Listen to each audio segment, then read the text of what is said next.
आज तुम्हारी पसंद का खाना बनाऊंगी। ओह, तो यानी शाम को दावत है? अभी कुछ भी नहीं कह सकती मैं, कुछ तजुर्बे करने का इरादा है।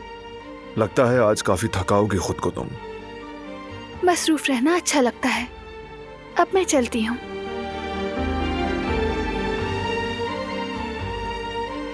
किचन में शाम तक खाने तैयार हो तो ही अच्छा है। ठीक है।